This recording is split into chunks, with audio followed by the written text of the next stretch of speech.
Make sure to get the title of the podcast. Oh. Yeah, sorry. I wasn't sure if you were starting yet. I don't know. Yep, no, that's fair. Welcome to the world's something or other. See, that's pretty appropriate. Welcome to the world's worst podcast. I'm Devin, and that's Ben. Hey. We are talking about proper football. That means American soccer. Philistines. Anyway, we're talking about weird news stories involving schools and blessing of God from gods and Tokyo Ghoul, which is anime. So yeah, you should keep listening. Before we whore ourselves out too much. Whore. Yeah.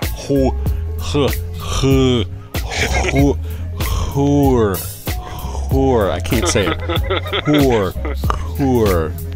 We need sponsors. Is essentially how this is going out. So enjoy the show. There. Now we're done. You want to tell people what music they're listening to right now? No, I forgot. Okay. Then I guess that will just be in the description of the video. Enjoy. Yep.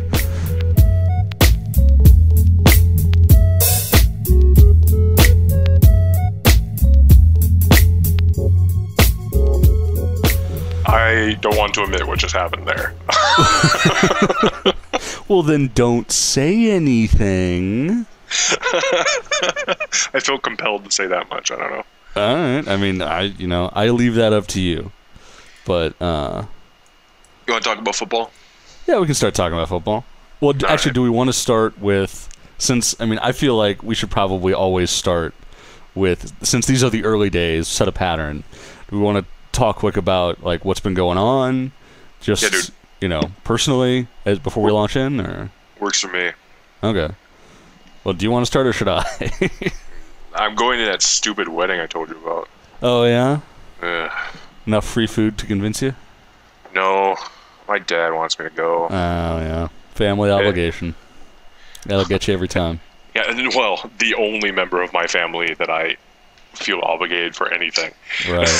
Well, Yeah, you're never really too old to, like, make your parents happy. Like, it's never... I don't know. It seems like when you're younger, you feel bad about doing stuff, but when you get older, you just kind of want to make your parents happy. Yeah. Like, and that's pretty much the only reason I'm doing it. Yeah, I mean, that counts. Yeah. But yeah, you're right. Sometimes you just have to do those things. Like, for me, it was like I had to be taking that into consideration for myself as I was moving. Moving across multiple states to go to graduate school, and needing my parents' help to help me move. I had to kind of make sure I was, even over the last couple weeks when I was staying with them, like, just being cognizant of, like, okay, I got to make sure I do things my parents want me to do, because this will be kind of the last time for a while that I'll be able to do anything for them. Oh, yeah. But yeah, just taking that mindset of, it kind of doesn't matter what I want, it matters what they want. But well, for me, like at the end of it, I'm going to be able to tolerate my amount of suffering caused by my horrible family is not going to be outweigh the amount of happiness that my dad will have me trying to get along with my family. Right. Remember, my family is hyper conservative. Yeah. So, and I am not crazy. Well, they run the gambit of hyper conservative. But they get into the legitimately crazy. Yes, absolutely, unquestionably, legitimately crazy. Yeah. So. Oh my God! I just realized about a couple minutes in here that when I was trying to adjust my headphone volume to hear you, I turned it the complete opposite way and went, "Man, I gotta get used to him being so quiet." And I was like, "Wait a second, did I turn that the right?" And it just went, "Whoop! Oh, this is perfect. All right." It's funny because in my apartment, I'm quieter in my apartment than everyone else is in my apartment. Right. Only because I know how thin the walls are. Yeah. But and you have shame. I do. Not about that kind of thing. Well, you have enough, clearly. This is a state of nature, sort of. I don't do anything bad to them, so they don't do anything bad to me.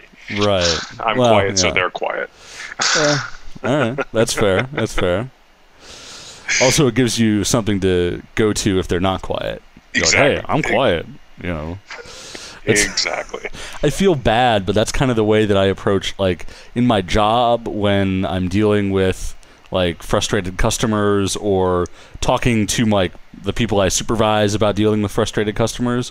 For me, it's this position of, look, if you are super good to them, then you can hold it over their heads, metaphorically, or like not literally, but you kind of, at least for yourself, you can hold it over their heads in your head that, look, I'm being fantastic to you, so you are an extra dick for treating me this way or whatever.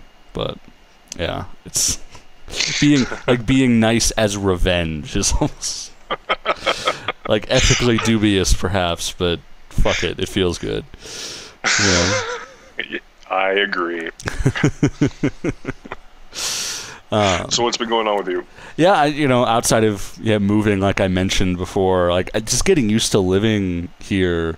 Like it'll be interesting to see, because this, I am, without trying to get too detailed here, I am at a large Midwestern university pursuing a master's degree, and it's 2 or 3 times bigger than the school that I went for my undergrad. Oh wow! I mean, yeah, we both went to the same school for bachelor's, and so you know what I'm talking about. Yeah. In terms of, like, okay, so here's the thing. As an example of the scale, I am living in an apartment complex that's in one corner of technically what is still campus. But I'm on, like, the very edge of campus. But my walk to my primary class building is like 1.5 miles, and that's all on campus. Right on. Whereas, like, undergrad, the place I lived at when I was wrapping that up for, like, my last couple of years there, I was about the same distance from my primary class building, and the majority of that was off campus. Yeah. So, like, it's kind of crazy to think. And a couple of the people that are in my program went here for their undergrad as well. So they were telling me, like, oh yeah, as soon as, like, everyone gets on campus, it's just crazy people everywhere. So it's not as spread out as the U, but in comparison to the U of M, but in comparison to the University of Minnesota, how big is it? It's, well, yeah, because it is condensed. Like, the pretty much, if you took all of the campus that is the U of M, like actual school-owned land, and just condensed it all, that's essentially what you're dealing with here. They're about equal size then, because the U of M owns a tremendous amount. Yeah, I mean, it's probably comparable. Yeah, I mean, and it's, but yeah, so it's like there's the primary campus area where all the class buildings are and all the different colleges, and then to the south is just farm fields. And like the agricultural stuff, whereas at the U, like, that's, in Chanhassen or somewhere. I forget exactly where. Whereas here, it's like it's all combined. Yeah, the farmland for the University of Minnesota runs even into, like, Falcon Heights and stuff like that. So it's all over the place. Yeah. Whereas, here they're just able to put it all together. Like, Nice. But I mean, I guess I don't care too much about that. Though, well, I guess I probably shouldn't say any more. I mean, I don't know. Does it matter? Like, whatever. Anyway, aside from all of that. Yeah, that's about the level of vagary you want. Like, I'm worried about fucking groupies from this thing. I don't know. No, it's just always a good policy. Yeah, I suppose. But anyway, how are classes going? I haven't started yet. Okay. This week was orientation stuff, and then next week is the first week of classes. I don't think I asked you. Do you have a teaching fellowship, or? No, I do not, because they typically don't have those for incoming master's students. Okay. Though I almost had a chance at one, but because of my work schedule, I missed out on the opportunity to reply to it, and I think I've actually met the person now who got it instead of me, who was able to reply right away. But she seems nice, so I'm not like bitter about it or anything. But it's different than philosophy. Usually philosophy, you'll have a teaching fellowship, but there's much fewer spots. Well, yeah, and here too, it's a question of, as a master's student, you might not, but as a PhD student, you absolutely do. Okay. So yeah, and that was the thing. Like, the reason that one was available potentially for me was because one of their PhD students dropped out unexpectedly, and so there was a position open, and I was the second person they called, and the first person got back first. But yeah, I've met like all the people involved. Like, I've met all my professors through the orientation stuff. I played softball with them briefly. Nice. At an opening picnic last week, which was a lot of fun. And I discovered how much I still have a lot of baseball muscle memory from all of the years playing as a youth. That's cool. which was a lot of fun.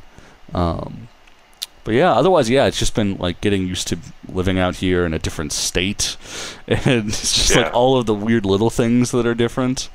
And the roads here, some of the roads here are pretty bad. Like, I gotta say, like the suspension on my poor car is definitely getting a workout with some of this stuff. But no, otherwise it's good. Like, I gotta like get some groceries today. I've been eating a lot of delivery food over the past status week. Quo, basically. Well, yeah. Well, no. I mean, I was really getting out of that habit over the last like 6 months for the most part. Oh, right. And so like I gotta break it again quick before and the trouble is, here's the problem, and if you come to visit, we can experience some of this, but like there's so many more options here.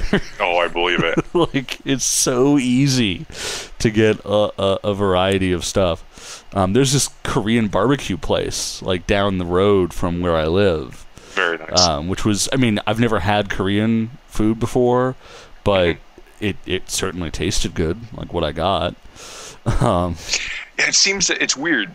Like, with Korean barbecue, there seems to be a distinct difference between like a whole scale like Korean restaurant and a Korean barbecue. So I'm curious to see what kind of place that's like. Yeah. Because some places that market as being a Korean barbecue are more just general barbecue kind of places. No, this is definitely a Korean food place that does some Korean barbecue. Okay, so, very cool. Yeah, and as it turns out, it's right next to the train station. So if you do come to visit, guess where we're going? Yep. First thing. I love Korean food so much. Yeah. And again, as a complete novice in the world of Korean food, all I can tell you is I had a decent meal. I don't know if it's great Korean food, but do you know what you had off the top of your head? It was some beef with rice and like, I think it was some like pickled bean sprouts, and nice. Some stuff like, and they had some pretty good steamed dumplings too. Yeah, dude. So yeah, I actually broke out the chopsticks for the dumplings. I couldn't handle it with the rice and beef and stuff. It was just too slow, so I grabbed a spoon. I feel terrible, but yeah, it was good. Good. Anyway, enough about food. I fangirl about food all the time, so it's no. Yeah. It's not. I mean, it's not a terrible thing. But shall we move on to what we intended to talk about with some football? Sure. On Saturday, due to like having to do stuff in the house, I missed all but one game, and it was the Aston Villa Newcastle match, and it was just so boring.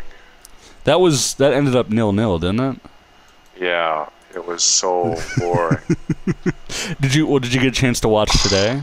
Yeah. Oh God, I will not be missing a single Tottenham game this entire year.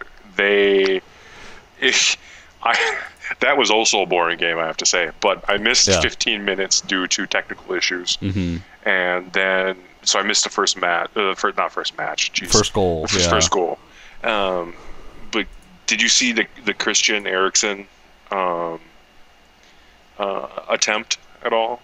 I don't know if you watched the matches or just saw the highlights. I was not able to watch the match. I did see some of the. I did see the goals from it, thanks to Reddit. But I did not. Yeah, I did not get a chance to watch that one. I did watch the other one today, which we can talk about in a little bit. But if you want to describe what happened to the it's beautiful. So Christian Eriksen kicks his free kick in the 30th minute. It was beautiful. It curved wonderfully, but it hit the bottom of the bar and went out. And I'm just like, oh, that's brutal. Yeah, just so brutal. But three goals in the first half. Yeah, it was ridiculous. So ending the game with 4 points, that put them in number 1 position. Yep. Yeah, they overtook from Chelsea on goal differential. Okay, yeah, I'm watching a GIF of the Eriksen shot now. Oh my God, yeah, that was so close, and the follow-up almost too. At that point, Tottenham's already up 1, and yeah, they would. Well, final score, don't keep people in suspense, was 4-0 over QPR at home for Tottenham. To the extent that I have a Premier League team, I am either going to say Tottenham because they were the first team that I ever looked at and went, okay, like, you know, a number of years ago, and just because they're the Hotspur, like I just thought that was a fantastic name, or because I had to pick an allegiance when I was a sophomore in college because my roommate was a big Arsenal fan. I actually ended up going with Liverpool. So not a bad choice. Kind of, you know, not too committed, but yeah. That's who Tottenham will be playing next. Yeah, it should be a big one. Well, and Liverpool, they were connected with somebody recently for another big transfer potentially. I'm trying to remember who it was. Someone to potentially replace Suarez, but maybe that fell through. I don't know. There's been a lot of scuttlebutt going around about potential signings. Scuttlebutt. Oh, and actually, speaking of which, I don't know. Apparently, we can talk about this at the appropriate time. But speaking of this, apparently some transfer news that is happening as we record. Oh. But something that's been suggested. But anyway, yeah, I mean, Tottenham looked very much in form against Queen's Park Rangers today, though really no one, I don't think, really thinks QPR is going to stay in the Premiership after this season. I mean, certainly early, they do not look good at all.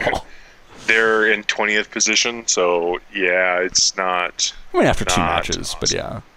Yeah, but still, like seeing how they played today too, it was just not awesome. Well, and they made. I remember I had a bit of a soft spot for them because a couple of years ago they made their first appearance in the Premier League in some long number of years, and Cinderella story, like, you know, coming in and trying to, you know, really committing to making their way out of the football championship in English football, and then just like they hung on for a year and then just were terrible. It all fell apart. And that was 2 seasons ago, or 2 seasons ago, yeah. And then last year they played their way back up through placing high enough in the championship to make it back to the Premier League, and now not looking good. Certainly early on in the season, but that's really brutal. Yeah. Though I'm more concerned right now about my other favorite sort of bottom table team, Crystal Palace, because God damn it, that's a great name for a team. It is a pretty great name. Yeah, one of the many London area teams. Since Fulham went down at the end of last season, I've kind of sort of quote-unquote rehitched my wagon to Crystal Palace because they also have fantastic uniforms. Very circusy. I like it. I mean, it's totally just like the dumbest reasons to care about a team, but you know. I mean, well, and it should be noted, the actual Crystal Palace that they are named after was an amazing piece of architecture back in near the turn of the century. I did not know that. Yeah, that's what it's all about, because it was for the, I think it was for the World's Fair it was like the 1880s, I think. They needed like a structure to house this whole thing, and like a self-made architect came up with this design of, essentially kind of like a gigantic greenhouse, and it all works through like there happened to be some advances in the making of glass that allowed for this massive structure to be built, and it ended up being torn down because it was meant to be temporary. But it sounded great. There was in the book, I think it's called At Home by Bill Bryson. The early part of that book is all about that story. So check it out. I think it's also a fine book about various things, the accoutrement of homes that we all take for granted, and their history and how they developed. So, something to think about. And when I decided that I was going to take the Premier League seriously and try to follow it, it was all very arbitrary what clubs I was going to follow. Like I decided I was going to follow one of the bigger clubs in the top 10, and then try to find a middle club, which I still have not found one yet to follow. But well, I mean, if you're okay with me transitioning here, perhaps you might want to consider following Sunderland after their performance today against a still scuffling Man United. Yeah. Actually, I might. I think I will. They're one of those teams, like they were saying during the game today, and I kind of remember this from following things at the end of last year. They were in last place with 4 games to play, and only took them 3 games to secure themselves a continued Premiership spot, and they've looked dangerous, as a sort of low mid-table team, good enough to stay in the Premiership. Not going to be challenging for the title, but one of the prides of the north of England, Sunderland. Also, tying Man U is not a bad accomplishment. No, even this Man U, yeah, even this Man U.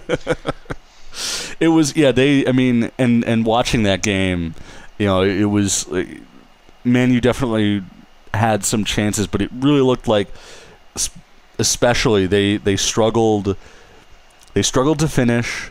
And they looked very vulnerable on their back line. Sunderland had a number of great opportunities on the counterattack, and just from corners, the few that they had, they could have. I think Sunderland definitely could have won this game, and I think any real Man U fan would say the same. That would have been massive for them if they could have actually beat Man U. Well, and as it was in their first game. It was Swansea City took down Manchester United at Old Trafford for the first time in some crazy number of years, and have really put Louis van Gaal's tenure as Man U manager off to a very, very rough start. But to be fair, last year they looked good at the beginning under David Moyes, and then that whole thing went to shit. So maybe the opposite is in the cards, or maybe they're just going to be kind of crappy now in the wake of Sir Alex Ferguson's departure and retirement. They're sitting at 11th right now. Yeah, definitely. I think I'll follow them. Yeah. Sunderland could be one of those, dangerous mid-table teams. And look at that Hull at number 5. Wow, that's Oh, come on, you Hull. All right. Anyway, but Sunderland tied Man U today 1-1 in Sunderland in the Palace of Light. It's interesting for both teams to see how they come out of this. But the other thing I wanted to mention in Man U news is it's being reported, I'm seeing this from Sky Sports, saying that Manchester United have agreed to essentially a £64 million fee for Angel Di Maria of of Real Madrid as sort of attacking winger. People talk about him playing, I think, on the left side, moving up, and so maybe how much did you say? Just shy of £69 million. Sorry, just shy of £64 million. Which is a British record, apparently. That's tremendous. So, yeah, jeez, and they're saying they're looking to have him in Manchester and ready to play against Burnley next Saturday. In I believe that's it's their next game is. I forget. Oh, their next game is MK Dons in like the League Cup or something. But yeah, so they're hoping to have him a week from on Saturday. So very cool. That could be what they need. But I mean, they really need help in their back defensively. Young defenders and just not finding their footing so far for Manchester United. But anyway, enough about the big clubs. Perhaps. Did you hear about this new rule that it's concerning concussions? Actually, it'll be the medical professionals that will dictate whether or not a player can continue to play when they have a concussion, not the managers. And I am in complete favor of that. Well, and yeah, that's especially after what was it? I think it was in the World Cup. There was a player, I think, for Germany who got clocked, was down for a while, tried to get back up, stayed in the game. Like he was clearly not right, and he was left in, and there was nothing done about it. And even as FIFA was touting new measures to try and combat concussions, as that has been gaining traction worldwide now as a problem that athletes face. But I mean, and I would say this: like, it's good that is this specifically for the Premier League, or is this a larger like FIFA-wide thing? Specifically for the Premier League. Okay, because I mean, one of the things that happened over the last few years in American football is the NFL has tried to, pay at least the appropriate lip service to this stuff, depending on how cynical you want to be, and that was like the first rule was, okay, medical staff are going to have to check these players. I mean, the problem is, at what point are even the medical staff compromised for like a team's medical staff? But it's good that it's moving in that direction because, brain injuries are just like, that's you that you're hurting. Like, your brain is everything that you are as a person. And so you got to be careful. But that's still good that they made that step. And I think this is one of the reasons, I mean, I wouldn't like American football anyway. Right. But honestly, like, this is the reason why I boycott it from like an ethical standpoint is this thing. So I'm glad to see my favorite sport taking at least some kind of measure to do something when it comes to this sort of thing. Taking it seriously and trying to make something happen. Yep. That's always good to see, even if it isn't, even if it is only the first step in making something happen. But I mean, luckily, football is less of a contact sport, so it's not going to be as huge, but still very important. Speaking of less of a contact sport, did you see that shit that Cristiano Ronaldo pulled? Oh yeah, he like punched a guy. Yeah, not once, twice. In the same like few moments. I would argue that dick. I would argue that the second one was a punch. But yeah, still, it's whether he punched him once or twice, it's still he punched him at least once. Yeah. Yeah. It's. I hate that guy so much. Yeah. Like, and he's so hateable. He's so hateable. I mean, the building. I don't care how fucking amazing you are, but if you like build, you build a museum to your own like greatness, and then you think you can punch a guy, and apparently you can punch a guy. You only get a warning. Like, as long as you don't bite him. Yeah. Oh yeah. If it that's clearly fits in the definition of a red card. Clearly fits, like, completely. I mean, like, it's beyond the definition of a red card. Yeah. Like, it's just absurdly bad that he's just got off with a warning. He didn't even get a card for it. Well, and I mean, the tough part is always going to be for the officials is seeing it. And seeing it for what it is rather than just seeing it as... Because, I mean, a lot of shit goes down in those scrums in front of the goal for set pieces. So, yeah. It's one of those things. Yeah, players get away with stuff. It happens. But, yeah, that was pretty bad.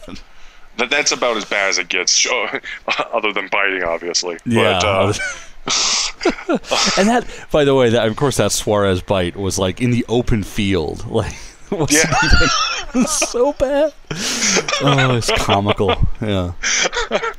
Anyway, is that pretty much all for football? Yeah, I'm just so excited for this season. It should be another good season in the Premiership. And now that we're set up with ways of seeing it, we'll just say it's. And we have so many new young players that are showing promise. So. Yeah, Tottenham is definitely going to be a team to look out for, rebounding from their struggle last season after selling like one of the best players in the world right now in Gareth Bale, or at least for what he is. Yeah. Well, one of the youngest players, he's 20, and he scored one of two goals in 2 weeks, and they paid only $4 million for him. Yeah, it's he was. And he was originally he came into Tottenham, I want to say, as like a left back or a right back, like a wing back, and was converted to a forward player, and has become his own little vortex of greatness. Yeah, goodbye from Portugal. So. Yeah, definitely. But yeah, that's all I got for football. All right. Well, I guess. I don't know if there's anything else specifically you wanted to talk about this week. I guess I've got some things I can transition into here. Oh, yeah, I wanted to talk about Tokyo Ghoul, but I wanted to hear about your this thing that was going to make me angry. Oh, right. Well, okay. So, it's okay. No, and it's actually I should start over. To explain the full context here. As we were preparing for the show this week, as we are trying to do every week, we'll see how well that goes. Just sort of email back and forth, just quick about like things we wanted to talk about on the show. And I just said I didn't want to give specific links to the stories that I'm going to read here or read from here because I just wanted to get your reaction to them, but just sort of the general subject matter.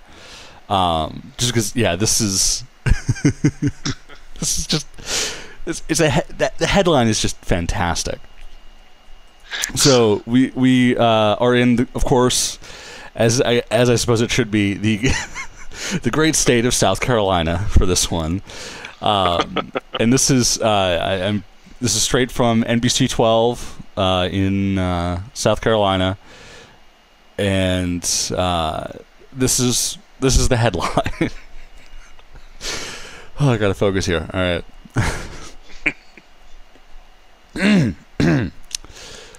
Police lawyer release statements on student's alleged dinosaur killing.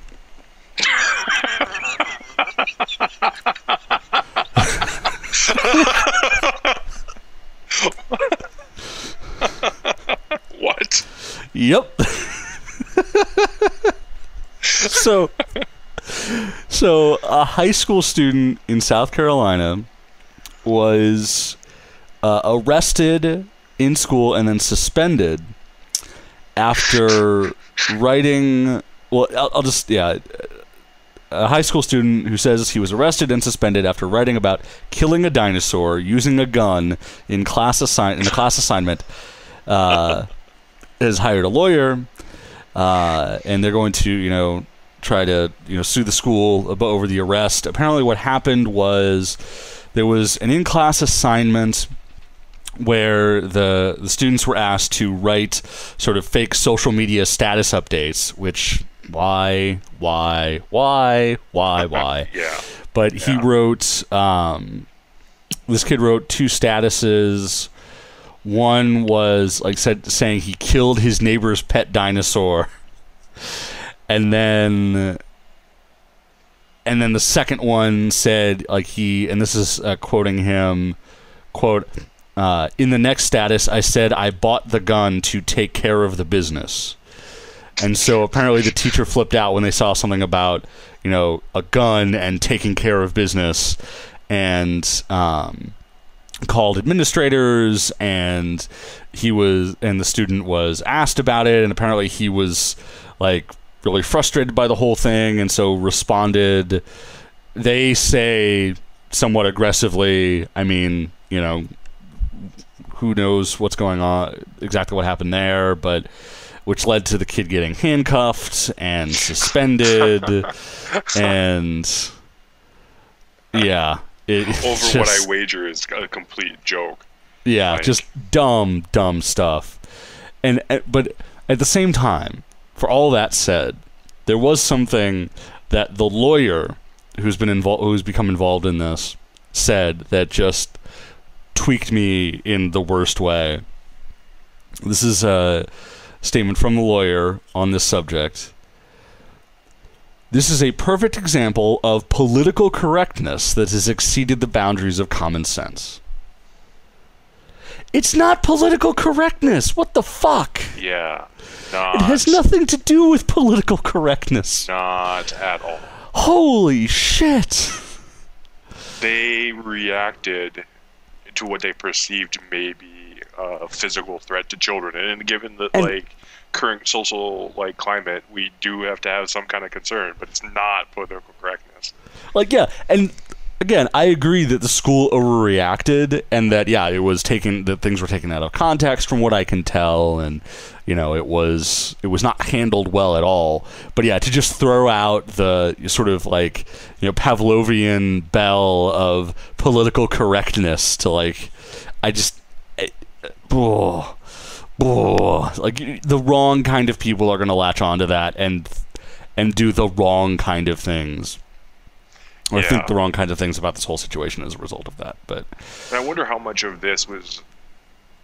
Well, I wonder how much of this was either him not knowing what the buzzword political correctness is. Yeah. Or if it was him reacting to this and lumping it together with social justice issues that he didn't find particularly good. I wonder which it is. I wager he's just an idiot. But but never assume malice where stupidity would be equally fitting. Yeah, and some other non-butchered version of that quote. Whoops. No. Sorry, I dropped something. Nice. It sounded like you were typing very, very fast. Oh no, I have this plastic cap that is from my IKEA desk that I'm sitting at, and I was sort of I had it in my hand and I dropped it. Right. Anyway, this leads into other issues of the weird legal space that public schools exist in, with their control over students and their rights to free speech, or even just basic, the fact that they can just arrest a kid for writing a thing in a class assignment like that just blows me away. Yeah, and it's always seemed weird to me. In fact, the amount of control and the varied limits that schools have on the kids really both disgusts and confuses me. The dress codes, for example. Mm-hmm. The varied dress codes in public schools, and the clear and obvious gender differences for dress codes. Mm-hmm. It is all perplexing to me. Yeah, and there's one other thing I wanted to pull up because I was looking at this article again, and there's another quote that I just need to make sure is recited here. So this is the mother of the high school student. I could understand if they made him rewrite it because he did have gun in it, but a pet dinosaur? I mean, first of all, we don't have dinosaurs anymore.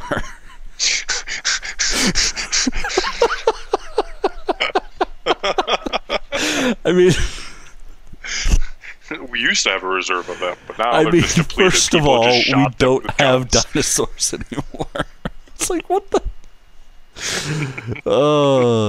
And maybe she was just being sarcastic. I mean, tone will never be truly understood, but that's just a great sentence. It is. It is. First a great of all, sentence. we don't have dinosaurs anymore. But perfect, and also perfectly forgivable in light of the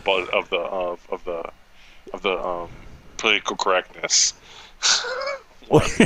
Yeah, we don't want to offend dinosaurs. Yeah. Well, it's just like, yeah, I mean, it all kind of becomes fair game when you can legitimately have a headline that says, police, lawyer, release statements on students' alleged dinosaur killing. I'm sure the editor of that newsroom was just blown away by what he was going to have to write for that, but yeah, it's... You got another one for us? That's kind of the funny one. Right. There was another one that is kind of along similar lines, but on I guess kind of a touchier subject in a way. This one's from CBS Charlotte is actually where I'm finding this, but the incident occurred in Tennessee, and a high school student the headline is, high school student claims she was suspended for saying "bless you" after classmate sneezed. What? Which is kind of, which is, if you want to be stereotypical, the opposite of what you might expect in Tennessee. But according to the story here, the student is claiming that the teacher said, quote, "We're not going to have godly speaking in her class." And the student was saying, "It's my constitutional right to say what I want." The teacher had the student speak to an administrator, and she had to finish the class in school suspension. Wow.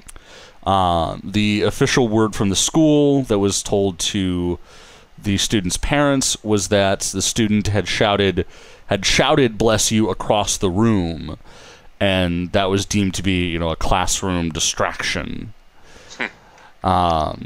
Which I guess I can kind of see where they're coming from if that's the case, but still, way too harsh of a response.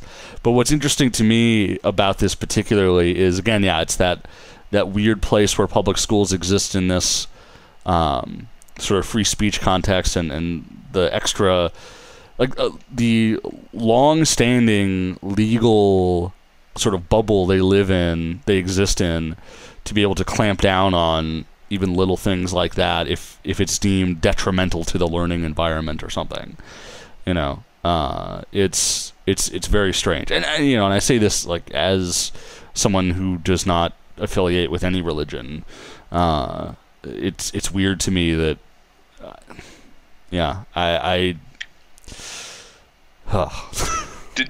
Now, do we know that she said it as some kind of Christian blessing as opposed to the now colloquial usage of the term God, and oh, thank God and God bless you and stuff like that? Typically? Right. Yeah. Well, it's it is not clear.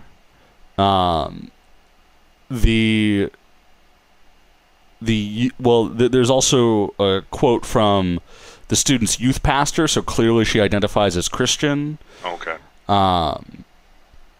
And apparently the youth pastor gave a quote for the story saying that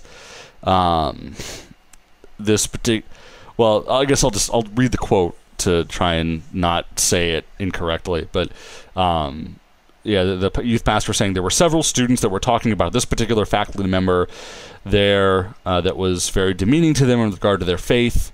This was something that had come up previously in the last few weeks, just since the beginning of school, and I shared with all of those students what their rights were, which is presumably where the student was talking about their constitutional rights and sort of the their response to the teacher's attempt at censorship, I guess you could say, or however you want to phrase that. Yeah, it's,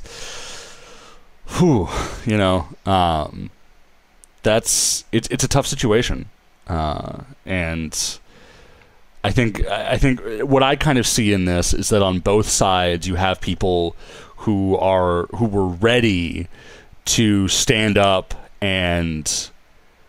or I think on. And it's tough because I all I can do is speculate, and maybe I shouldn't even do that. But fuck it, we're on a podcast. We're meant to be taking stands on things, right? Yep.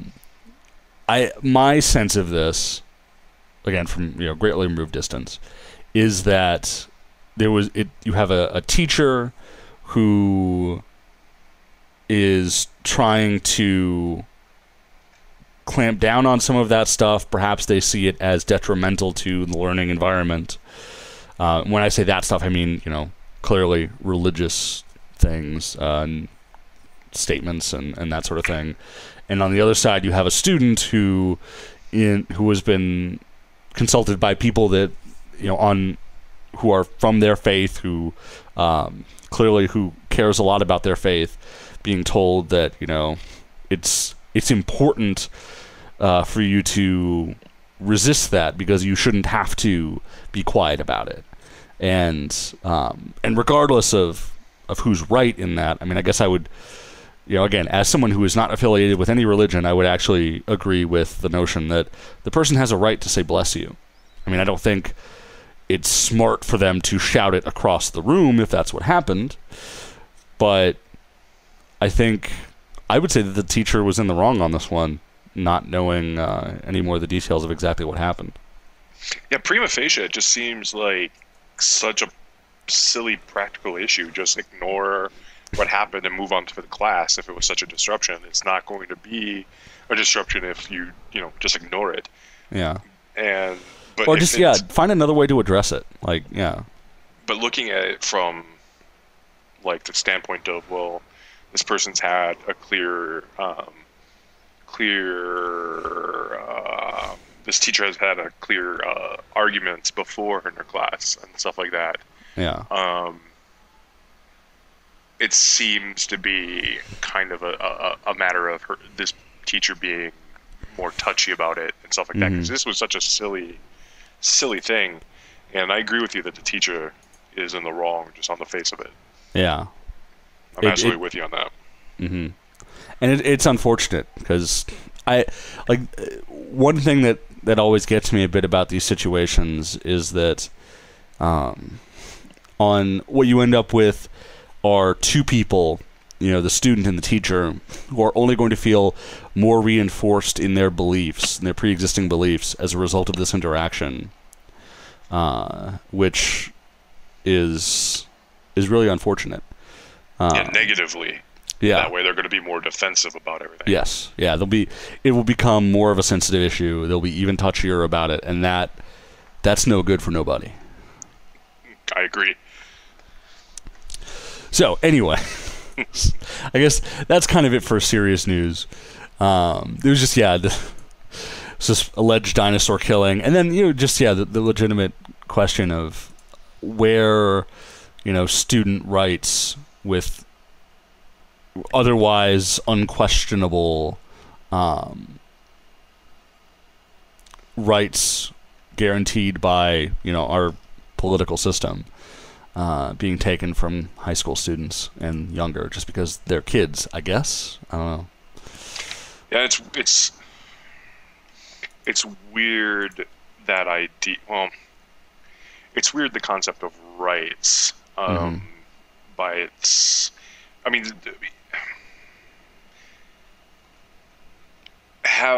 we don't treat children as if they have agreed to the same social contract that adults have, and so as such, do they have the same benefits from that from the larger social contract that we would be very irritated with if it was taken from us? Right. And I'm not sure about that. Maybe they have a separate social contract that's incredibly limited in what actually they have as scare quotes rights. So I don't know. It's a weird concept being young. Yeah, because at the same time, I think it's clear at a certain point that before a certain age, and that age or sort of period of life is going to be different from person to person, you have like clear, even biological facts that show that a person is going to be less capable of thinking seriously about their life and their choices. And so it seems reasonable that there should be some level of protection and, I hesitate to say it, but control over some of that to try and hopefully guide people in the right way or give them the opportunities to succeed.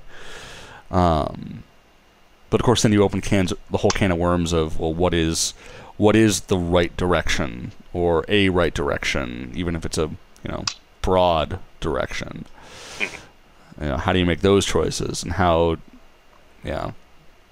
like when people choose to homeschool their kids because they don't believe in the local school district's particular brand of education, what sort of standards are there, and how do those affect how do those affect the development of the child, and who knows better in that regard? Is it just the parents, or should there be a larger organization that says, things should be one way or the other? Another example of this that has come up for me, just sort of in joking conversation when I'm at work, because I work in an industry that processes applications for things. I see a lot of names, and sometimes just a particularly unique or unfortunate name will come up as a part of that process, and I inevitably the conversations come up with my coworkers about is it should a person have that name? Like, what is a name? People will say that doesn't sound like a real name. Yep. But then it's like, well, what does that mean? And should there be some kind of control over that? Like, where you have somebody with the birth certificate saying well, no, you're not going to name your kid Sithead, or whatever it is. There are European countries that actually have lists of approved names. I know Iceland has that for cultural reasons. They have boy names, girl names, and there was a thing a few years ago where someone was trying to give their daughter a traditional male name or something like that, and they had to go to court about it because it was against this government organization or whatever it is. It's an interesting and kind of strange topic when you get down to it, because what is a name? What's in a name? Rose would smell as sweet, etc., etc. Yeah. So why are you Romeo, by the way, if anyone listening doesn't know that? Why are you Romeo? That's what wherefore means.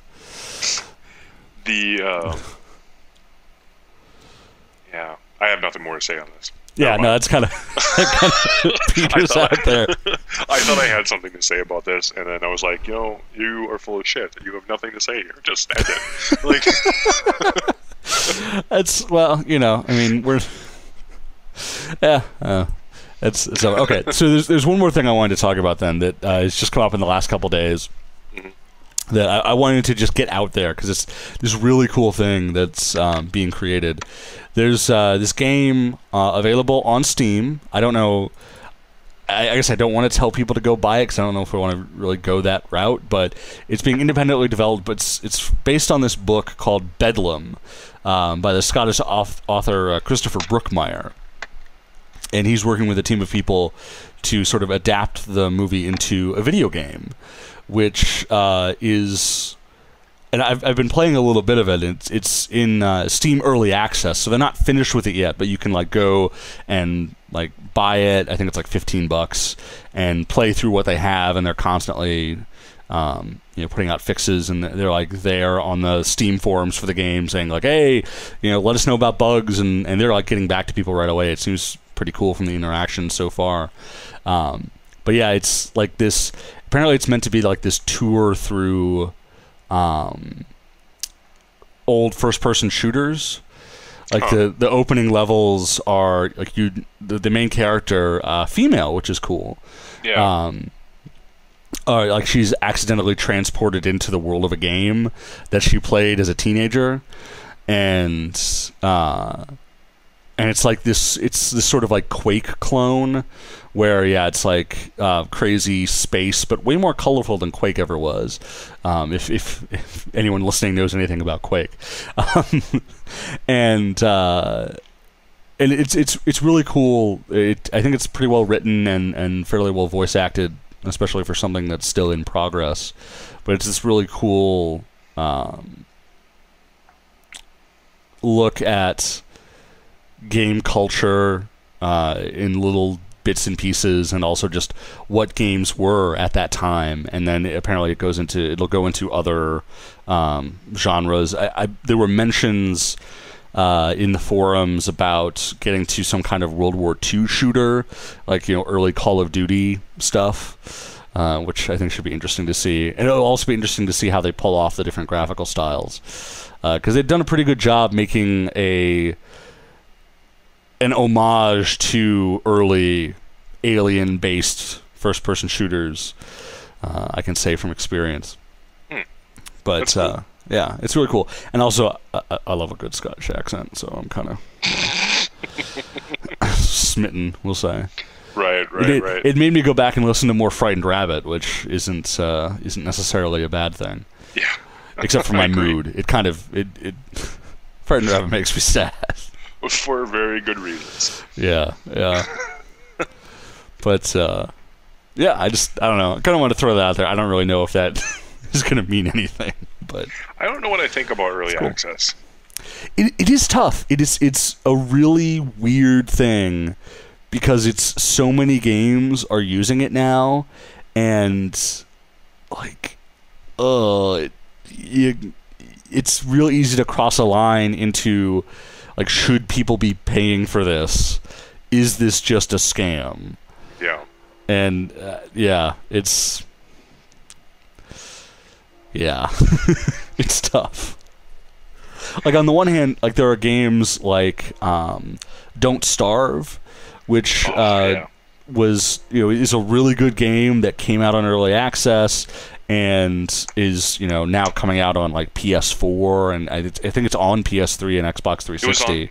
It was on early access, because I remember at one point it was just not on Steam. Yeah, it came to Steam through early access, and then and that's when I found it and bought it and played it. And yeah, they've added, like, they just recently, in the last couple months, put out a major content update that was free for everybody on Steam, and that was in conjunction with its console release. And maybe it is just on Sony platforms, I'm not sure. But yeah, that's an example of a game that's done that well. Personally, I've been following this game called Rust, which is the next game from the guy who made Garry's Mod for Half-Life 2. I've definitely heard of it. Yeah, it's this really interesting sort of multiplayer survival, open world, first person's perspective thing, and they're doing, like, every week they're putting out a Friday dev blog, which is just chronicling what they've gotten through in that week, and they're really making good progress on making a very interesting experience. It may be the game that gets known for having full-on naked men with penises running around trees, getting attacked by wolves and each other, or it may be known for something more than that. But so far, that's kind of where it's gone. I don't know. I like penises. That's not such a bad idea. It's pretty entertaining. But yeah. And it's so there are some interesting videos out there if you go on YouTube of people playing it and kind of showing off where the game was in its very early stages. I totally just dropped you for maybe 2-3 seconds. Well, it's okay. I'm still recording, so. Yeah, I'm just saying I didn't hear like 2 or 3 words that you said. So. Oh, it's fine. Nothing important happened. Fair enough. But yeah, it's an interesting game, and I think they're also doing it right. Like they are the sort of long haul example of what early access can be, where they intentionally put this game out well ahead of when it was going to be anywhere close to being finished, because they just wanted to put something out there and have people look at it, and they actually did not expect that it would become a huge thing, and then it just immediately sold like crazy, and people were playing it, and it kind of went through an initial cycle. I mean, this was like already 6-8 months ago, where it came out and went through this whole cycle of people playing it and talking about it, and then some of that stuff started to die off because it was just in a very basic state, and now they're getting to a point where they've cleaned up a lot of the things that kind of made their proof of concept work, and are coming up with longer term solutions. It's also because of how much they're talking about the development process. It's one of those things where if you are interested in how games are made, it's kind of cool to go through and see the things they're talking about and what they're working on as a part of this process. So their website is www.playrust.com if you want to check that out. And otherwise it's on Steam. I don't know. Yeah, plug. We'll never get any money from this. It doesn't matter. Plug. Furiously humping away at the legs of our idols in small ways. Anyway, well, I don't know if the EPL wants to pay us money. That'd be amazing. This terrible podcast. I will talk about all their stuff if they give me money. Yeah, we will just as a reminder to everyone, we will whore ourselves out for money. Not even a lot of money, just some money would be nice. No, yes, and tasty things. Yes, money and tasty things. Money and food. Yeah, but if you get the money, you can choose the food. So I would just say go with the money. That's true, yeah, but be smart. Keep your food, options open. Like you do also cut out the middleman, which is pretty sweet. Well, yeah, but at the same time, I mean, it's harder. Like, it's very easy to get money. It's a lot harder to get food, unless they're going to like place some weird online order for you. For a local restaurant or something. Given, you mean? Yeah. Got it. I got it. Yeah, I'll just take the money. Fuck it. Yeah, take the money. Yeah, absolutely. Every time. Right on. Like, I want to talk about Tokyo Ghoul. Okay. Yeah. Did you watch any of those 3 shows I told you about?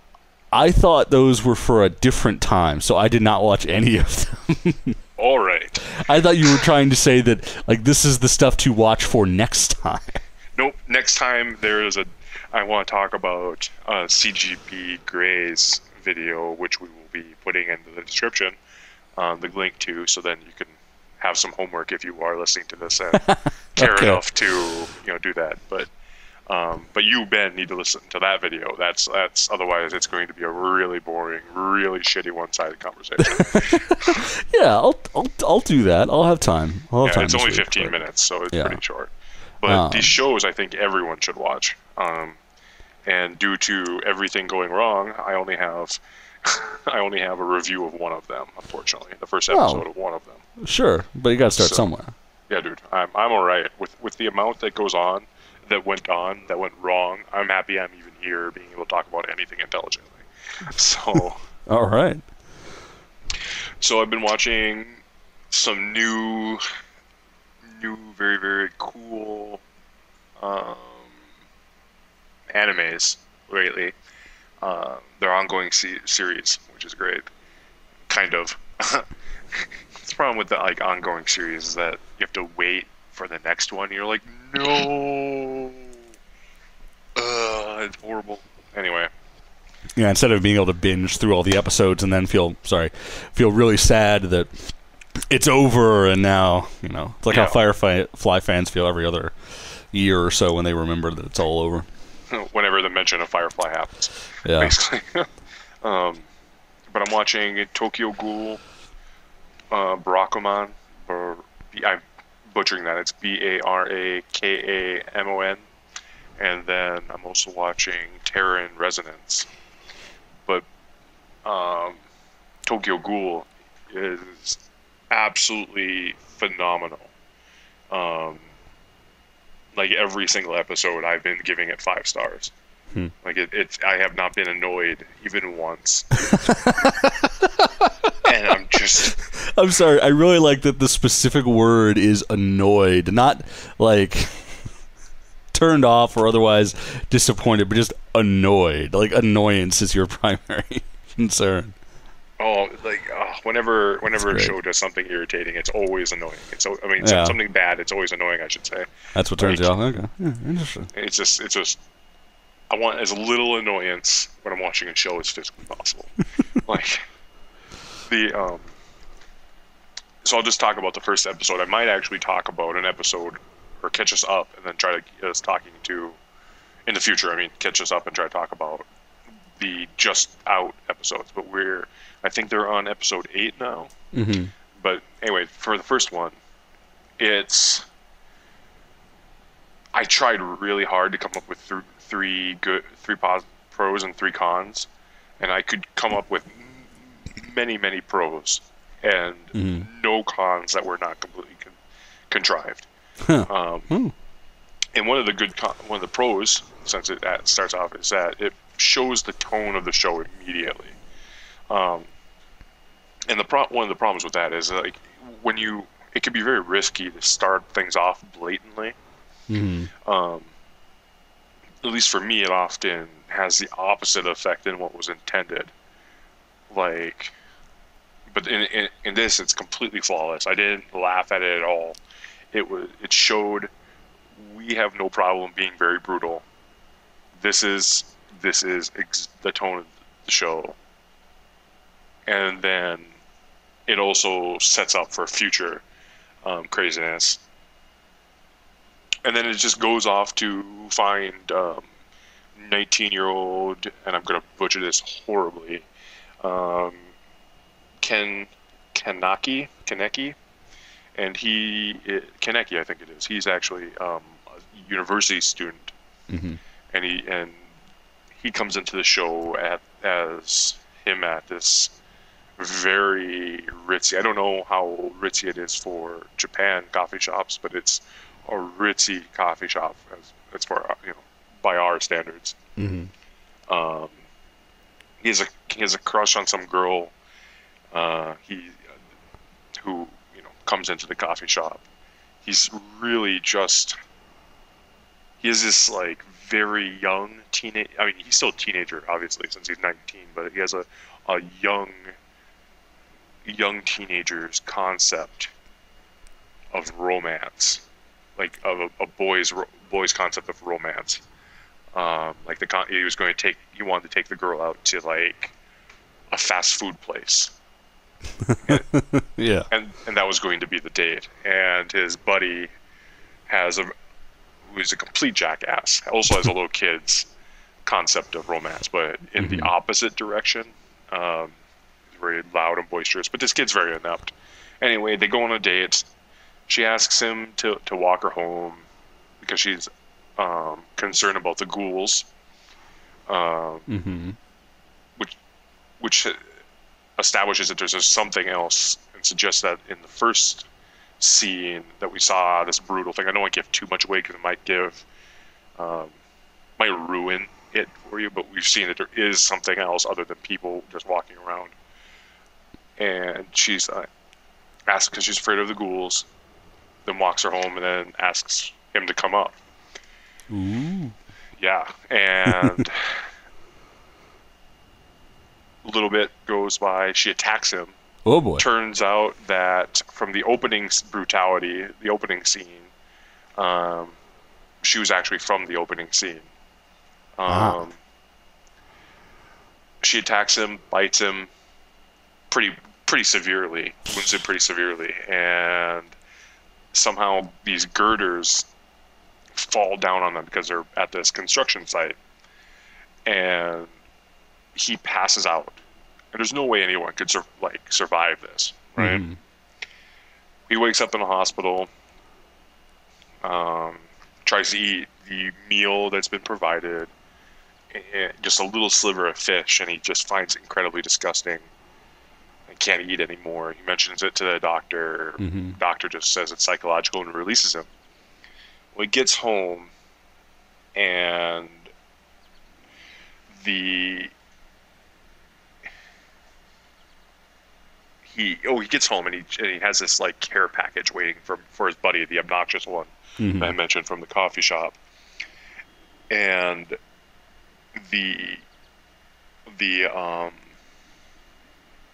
tries eating it and he just instantly vomits, and he has this incredibly dramatic scene where he's just trying any food, anything at all, condiments even, and he's just vomiting everything up. He just can't eat anything at all. And throughout this, we're hearing on the TV, which made him think about it, that ghouls can eat a person, like one corpse can last them a month, but the regular food is hazardous to them, and that even their tongues don't work in the same way. And I'm not going to give any more of the plot away, even though this has been a bunch of spoilers, which I should have warned about.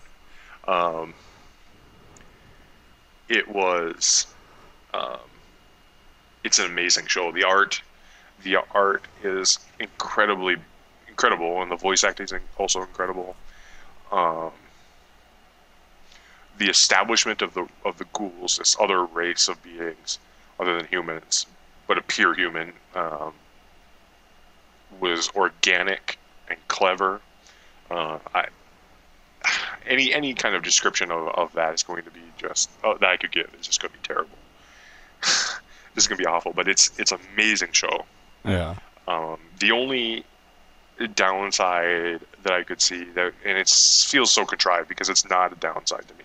It needs to be as bloody as it is. In fact, it sometimes I'm surprised that they don't go farther with it. But I know some people, yourself included, might find it prohibitively bloody. Yeah. But it's so good, so good. The last 2 episodes, I was so pumped at the end of it, and that's exactly how I want to feel. Like, the show's dark and twisted and messed up, and that left me so pumped. Like, it's so good. But all right, yeah.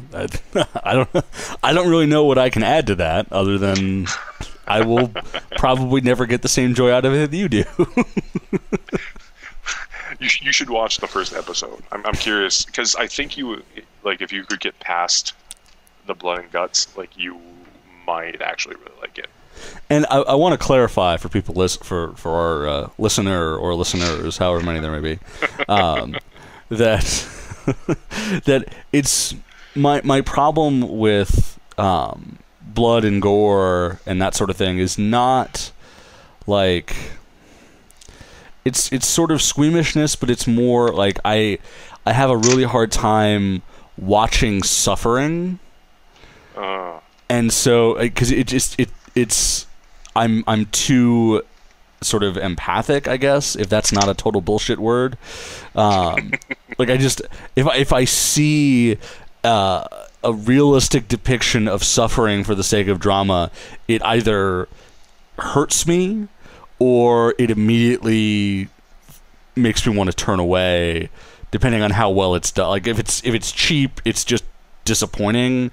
If it's real, it hurts too much for me to really be able to enjoy anything. Like, you and I don't and through all of that, I don't pass any judgment on the choice to depict that, because that is those feelings are real and important to tell some dramatic stories. Like, that that is a real source of drama and is just as legitimate as anything else. I mean, I would pass judgment on someone who's doing it for cheap, like, feels or whatever the hell you want to call it. I mean, gratuity. Yeah, gratuitous violence is just gratuitous, and if you're trying to say, like, I guess maybe one good example of this is from a video game. It's from Homefront, which was a few years ago. This weird FPS where North Korea invades the United States, and there's this scene that a lot of people sort of looked at and went, wow, that's just dumb, where there's meant to be this momentous thing where you have to hide in a mass grave, and essentially, but it's just a quick time event, so you are just like railroaded up to this thing, and then just like, press X to have a dramatic moment, and you have to like, and it's just without the proper conduct, like it's built up to be this big important moment where you go, holy shit, this is real, or this is serious, whereas because it wasn't handled very well, or for a lot of people came off as just trying to force those emotions. It seemed dumb and needlessly graphic and that sort of thing. So yeah, it either feels like if it's poorly executed, it's just shit. If it's well executed, it makes me feel like shit. So I just, that's why I struggle with it. It's just a personal thing. I know that it's personal and treat it as such. I didn't mean to throw you under the bus there. Like, no. Sorry. I don't mean to suggest that you were being negative towards me. I just wanted to make sure that it was understood in the larger context that, it's like why I feel that way. Because I don't want to cast aspersions on, again, like legitimately like well done stuff like that, because that's great. I just can't watch it. Yeah, you know me, I like horror movies quite a lot, but I can't, I refuse to watch torture porn. Mm-hmm. Because there is no, because that is the sole purpose of what's being put out there. It's not about the story or something.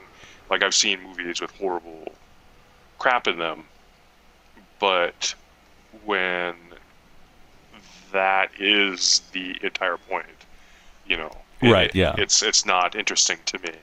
Violence for violence's sake, as opposed to violence in serving another storytelling purpose. Yeah. Absolutely, and so I totally understand where you're coming from. The only, what those lines are, we might disagree with, but I'm totally with you on that. Yeah, and is what it is, personal differences, but so I don't know. I might look into it, but yeah. The one anime that I didn't get the time to actually write up a review for is Barakamon, and you really, really should watch it. It's the cutest, most like, it just makes me happy. Like, it's not saccharine, like it's probably the only slice of life. I think it might be classified as slice of life. Mm-hmm. But it's the only slice of life sort of thing that I found that I actually like, and it really is just adorable, and the character Naru is just so cute. Like, she's just the most adorable little girl. You should just watch it. It's all free on Hulu, is essentially. So Hulu, if you want to give us your money, that would also be awesome. Yeah, there you go. Your turn to whore it out. Yeah. So. Yeah, that's all I got. Okay, well, yeah, then I guess we'll just wrap things up here, and we'll send it out here with a little bit of music, as we did at the beginning, but this one's my pick. It's from freemusicarchive.org. The artist is Mr. and Mrs. Smith. The song is Degrees of Separation. I'm Ben. He's Devin. Thanks a lot for listening. Have a good day. Okay, so hold on a sec. I want to make an edit point. Okay. like a night out with no moon. My heart has darkened, but I have hopes the sun will return soon. I wish you no ill, I give what I can, or I lay on them, so don't have empty hands. If we